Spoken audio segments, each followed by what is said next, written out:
I have a message. I have a message for President Macron. Today, Israel is defending itself on 7 fronts against the enemies of civilization. We're fighting in Gaza against Hamas, those savages who murdered, raped, beheaded, and burned our people on October 7th. We're fighting in Lebanon against Hezbollah, the most heavily armed terror organization in the world, which was planning an even greater massacre than October 7th on our northern border, and that has rocketed Israeli towns and cities for nearly a year. We're fighting against the Houthis in Yemen and the Shiite militias in Iraq and Syria that together have launched hundreds of drones and missile attacks against Israel. We're fighting against terrorists in Judea and Samaria who are trying to murder civilians in the heart of our cities.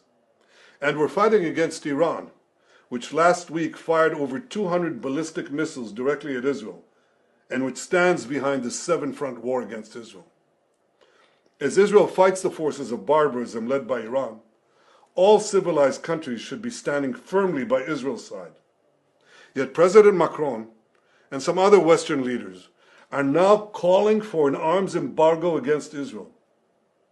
Shame on them.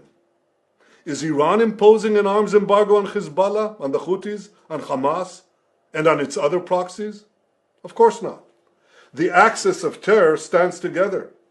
But countries who supposedly oppose this terror axis call for an arms embargo on Israel. What a disgrace.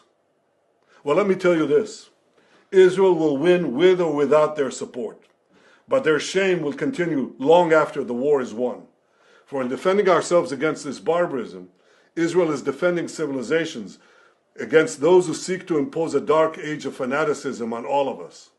Rest assured, Israel will fight until the battle is won, for our sake and for the sake of the peace and security of the entire world.